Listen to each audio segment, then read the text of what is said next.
大家好，今天我们来做绿豆沙，用快速的方法来做。用到的材料有200克的去皮绿豆仁，20克的植物油，50克的黄油，50克的白糖，50克的炼乳。去皮的绿豆仁倒入大碗中，用清水洗净。这个颜色很黄，还要再继续洗，把它那浑浊物呢洗掉，水清凉了为止。这水已经没有颜色了，现在已经很干净了。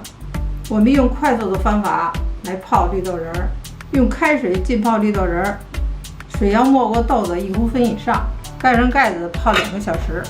这是我们泡好的绿豆仁儿，泡了2个小时，还有点硬芯儿。这个是泡过的，这个是没有泡之前的，泡过的已经长到2倍大。倒掉泡豆子的水，泡好的绿豆倒入锅中。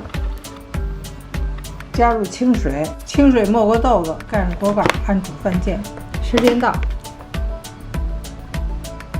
一碾就碎。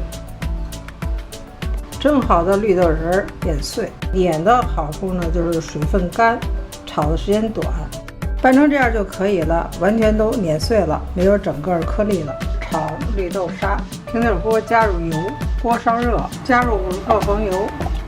中小火来炒绿豆沙，在黄油融化，我们加入绿豆沙。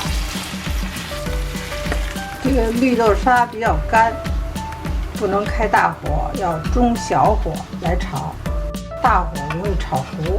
我用电磁炉炒，开到5。现在开始加入糖，搅拌均匀，加入炼乳，增加奶香味儿。